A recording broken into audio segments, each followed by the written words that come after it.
अस्सलामुअलैकुम, मैं हूँ इब्राशिफ और आप देख रहे हैं AFC फूड ऑफिशियल। आज हम आपके लिए बना रहे हैं एक ज़बरदस्त नुस्खा। जिस समय दर्द हो या कमर दर्द हो या जोड़ों का दर्द हो, उसके लिए एक ज़बरदस्त नुस्खा हम आपकी खिदमत में लेकर आए हैं।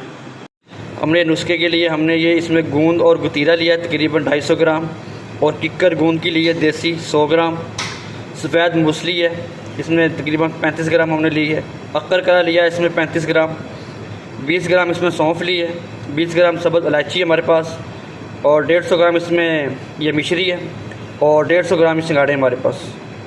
अब हम तमाम चीज़ों को अच्छी तरह से ग्राइंडर में पाउडर बना लेंगे। तमाम चीज़ों को हम इसमें ग्राइंडर में डालकर इसको ग्राइंड करेंगे।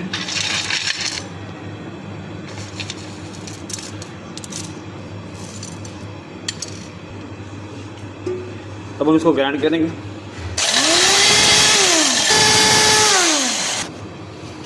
अभी हमारा पाउडर तैयार हो चुकी है, इसको हम छानेंगे बाद में। अब हम तमाम चीज़ों को ग्राइंड कर लिया है, अब हम इसको मिक्स कर रहे हैं। और इसके बाद इसको जब भी यूज़ करना है आपने सुबह, दोपहर और शाम एक एक चम्मच आपने लेना है, टीस्पून, ठीक है। और दूध के साथ लेना है आपने, पानी के साथ नहीं इसको इस्तेमाल करना। नीम गर्म दूध हो, उससे रिज़ल्ट अच्छा होगा। इससे आपके जोड़ों का दर्द वगैरह, बिल्कुल सी कमर दर्द वगैरह जो होती है वो ठीक हो जाएगी। जब किसी भाई को सरते अंजाल का मसला है या जरियान का मसला है, वो भी इसके साथ ये हल हो जाएगी इंशाल्लाह।